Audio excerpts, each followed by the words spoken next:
Assalamualaikum and good evening, everyone. How are you feeling today? Are you feeling good and excited to learn?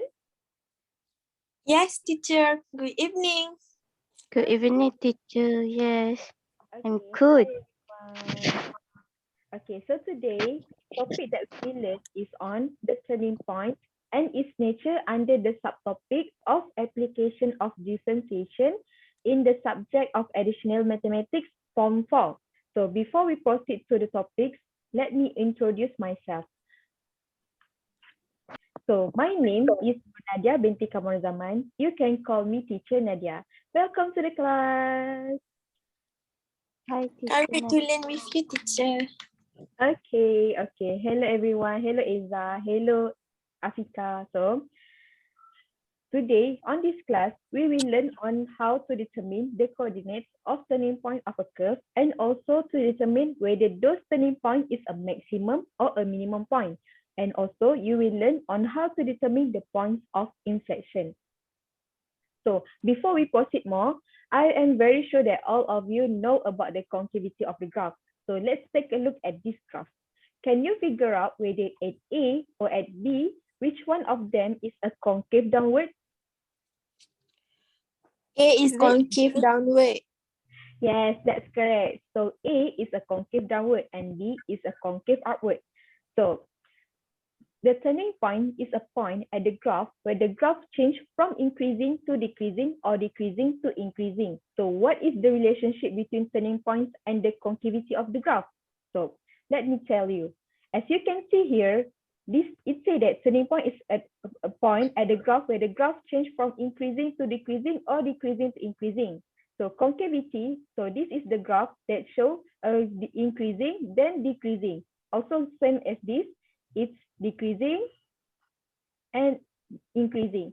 So we can say that at point here, this is a turning point and also at point here is a turning point. So how we want to determine whether those turning point is a maximum and minimum based on the concavity of the graph. So when the graph shows you a concave downward, it will give you a maximum point. While if the graph gives you a concave upward, it will give you a minimum point. So can you get now? Yes. Yes, Okay. teacher. Okay, so let's take a look at this graph. Can you figure out whether at point A or B or C or D, which one of them is a maximum point? A. Point is maximum point. Yes, that's correct. So A is a maximum point. So can you figure out whether which one of these between B until D is a minimum point? Point D. D. Point D. Yes, that's correct. So now you have know how to determine the maximum and minimum point based on the graph. However, there is another point that you need to know on this graph, which is the inflection point or points of inflection. Points of inflection is a point on the curve at which the curvature of the graph changes. So all these points, which is the maximum, minimum, and also points of inflection, are the types of stationary points. So the stationary points consist of maximum points, minimum points, and also points of inflection. However, in the turning points, only consist the maximum points and minimum points.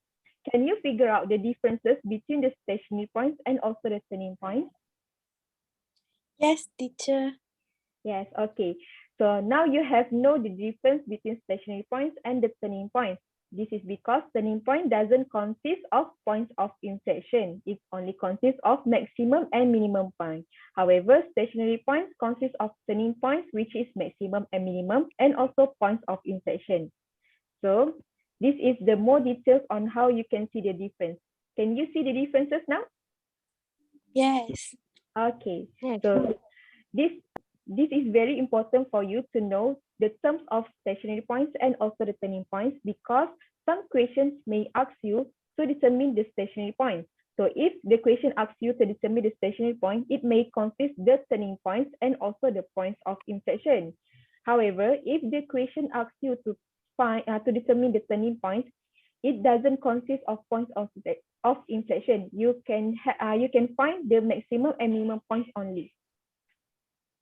Okay, so now let's go through the formula. So the formula is important for you to know on how to find the turning point, because sometimes in the graph, it is very difficult for you to determine whether which one is the maximum or minimum, and also sometimes it is inaccurate.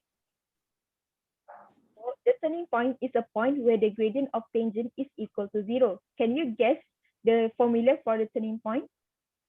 Is it dy over dx equal to 0? Yes, that's correct. It is a dy dx or f prime x is equal to 0, because the formula for gradient of tangent is dy dx. So this is the formula for the turning point.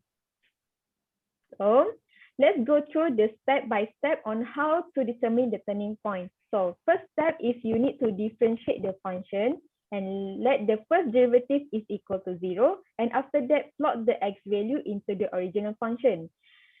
On the step 3 is important for you, because if you got the x value, you need to find the y value too, because the turning point is consists of coordinates. Coordinates consist, okay. At point 3, this is important at point 3, because at step 3 is important for you to know as step 3 is important for you to do, because if you plot the x values into the original function, you can have the y value. So you will get the coordinates for the turning point. So let's go through step by step in the example. So I have this example, which is y equal x cubed minus 3x squared minus 9x plus 11. Can you differentiate the function? What is the first derivative of this function? 3x squared minus 6x minus 9. Yes, that's correct. So the first derivative of this function is equal 3x squared minus 6x minus 9. So let the first derivative is equal to 0. So can you tell me the x value for those functions? X equal to -1 and 3. Yes, Okay, that's betul. correct. X equal to -1 and x equal to 3. So let's plot the x value into the original function. So what is the y value for this x -1? 16. Yes, that's correct. When x equal to -1, you will get y equal to 16. How about x equal to 3? -16. That's correct. When x equal to 3, you will get y equal to -16. So now you have got the coordinates for the turning point, which is -1 and 16, and also 3 and -16. So this coordinate that you find, you need to find out whether it is a maximum or a minimum point. So to determine the maximum or minimum point of the turning point by using two methods. You can use the second order derivative or switching of things. So let's try the second order derivative method first. So second order derivative is used to determine the nature of turning point. So the first step is to do the second derivative of function. Then the second step is to plot the x value into the second derivative. And next, to determine whether those turning point is a maximum or minimum point based on this one. So if you got the second derivative is lesser than 0, you will have a maximum point. However, if you got the second derivative is greater than 0, you will have a minimum point. So let's try the example by continuing our example that we find in determining the turning point. So this is the step that you have do just now. You got the turning point is equal to -1, 16, and also 3, -16. In this step, this is important for you to take note the first derivative, and then the x value, and after that, the coordinates of this turning point. So let's try. So what is the second derivative for this function? 6x minus 6. Yes, that's correct. 6x minus 6. So then you need to plot the x values into the second derivative function. So what is the x value that we have found? X -1 and x equal to 3. So okay, plot those x values into the second derivative function. So what do you get? When x equal to -1, second derivative will get -12. Okay, so how about 3? Okay, I got here. So when x equal to 3, you got the second derivative is equal to 12, right? Is it correct? Yes, teacher. Okay, so now you have know the second derivative for -1 and also 3. So can you determine whether which one of them is a maximum or a minimum point? At point x, -1 and 16 Hmm? is a maximum point. Okay, how about x? And x equal to 3, -16 is a minimum point. Is it correct, teacher? Yes, that's correct. So when the coordinates of -1 and 16 is a maximum point since the second derivative is equal to negative, is lesser than 0. So when the coordinates 3 and -16, you got the positive of the second derivative is a minimum point. So let's proceed into the second method, which is sketching of tangent. So sketching of tangent is used to determine the nature of stationary points. So I want to ask you, since you know the differences between the stationary points and also the turning points. So can I use the sketching of tangents to determine the turning points? Yes. Yes, that's correct, because stationary point consists of turning points and also points of inflection. That means in sketching of tangent method, you can determine the turning point and also the points of inflection. So sketching of tangent method involves only 2 steps, which is tabulate a table and also fill the table accordingly. So when you have determined the turning point, you can tabulate a table based on this table. Can you see the table, everyone? Yes, teacher. Okay, so Yes. at this part is for the x value first, and then at this part for the x value second that you have determined on the steps, determine the turning point. So at the first column here, you need to put the subject, which is x, s prime x, sign for s prime x, sketch of the tangent, and also sketch of the graph. As you can see here, at the first row is x. So this x, you need to put at the center one is x value. Then at the left side is value before the x value, and for the right side is value after the x value. So you can repeat these steps into this box too. So before I teach you on how to fill on this table, I touch of inflation. So you can determine the points of inflation when the second derivative of the function you got the 0 or undefined. So let's take a look at the steps. So the first step that you need to determine the points of inflation is use the step in determining the turning points. Second, use the step in second order derivative method. And third is use the step in sketching the tangent method. So now this is example for you. Y equal x to the power of 4 minus 4x cubed plus 1. Can you use all these steps and determine the coordinates for this function? Yes, teacher. The first coordinate is 0, 1, and Okay. then 3, -26. Sorry, 3 and -26. Is it right? Yes. Okay, so that's correct. First, you got this first coordinate is 0 and 1, and also you got the 3 and -26. So this is coordinates for the stationary points. It is not a turning point. We only use the steps in determining the turning points to get the points of stationary points. The next step is to use the step in second order derivative. So can you please continue in calculating and determine whether those stationary point is a turning point or inflection point? Yes, teacher. Yes, teacher. Okay, so can you give me the answer? At point x equal to 0 will give inflection point.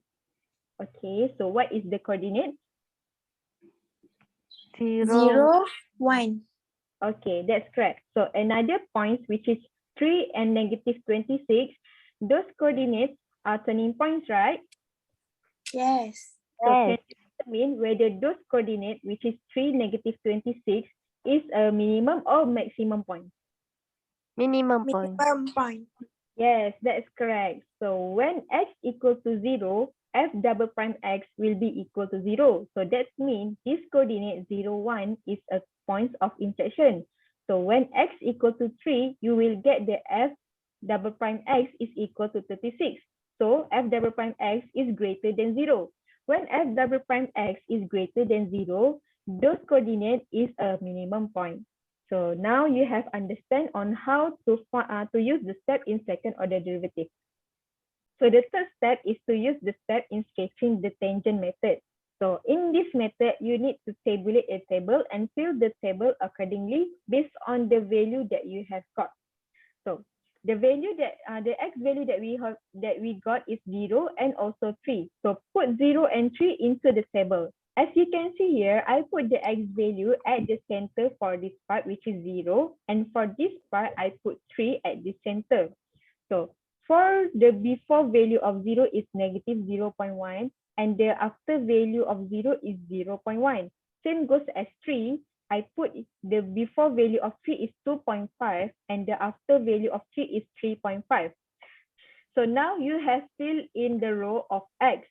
So after you got all of x, you can plot this x into the first derivative. Can you give all the first derivative for all these x? Yes, teacher. For negative 0.1, we got negative 0.124. For Okay. 0 is 0. Okay. For 0.1, the first derivative is negative 0.116. For Okay. 2.5 is negative 5.25. For Okay. x equal to 3, the first derivative is 0. Okay. For 3.5, it is 6.75. Okay, that's correct. So as you can see here, that we got here is negative 0.24, 0, negative 0.116, negative 5.25, 0, and 6.75.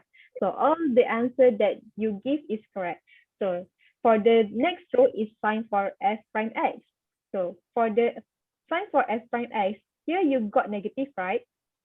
Yes. Okay, so you Yes. need to put the negative signs at here. So for 0, you need to plot the 0 because there is no sign for 0, right? So for Yes. yes. So for negative 0.116, the sign for f prime x is negative. So same goes as 2.5, you got the negative and put the negative here, and then 0 here, and then for 6.75 is positive, so you need to plot the positive. For the fourth row is sketch of the tangent. So to sketch of the tangent, if you got the sign for f prime x is negative, the tangent will be decreasing. If you got the sign for f prime x is positive, the sketch of the tangent will be increasing. So take a look at this sketching of the tangent. So can you see the differences between positive, negative, and also 0? Yes. Okay, that's good. So for the sketch of the graph, you need to draw the graph based on the tangent. So let's take a look at this graph.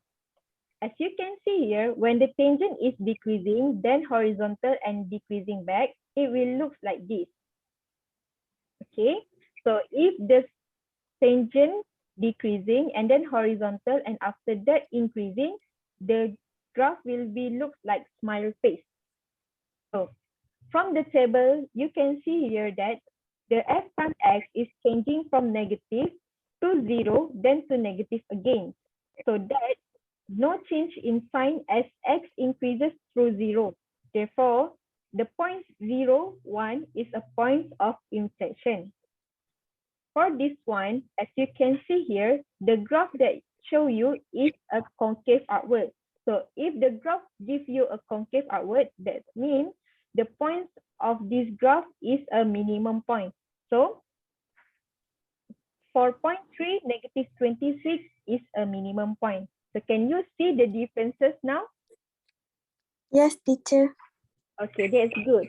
I think all of you now have learned on how to determine the maximum and minimum point and also the points of inflection. You also know how to use all the methods that I teach you. So after this class, I have put a QR code for you to scan and do some quizzes to test your understanding. So I think that's all for today. Thank you everyone for participating with me. Thank you very much and Assalamualaikum. Thank you, teacher. Waalaikumsalam. Okay, goodbye everyone. Thank you.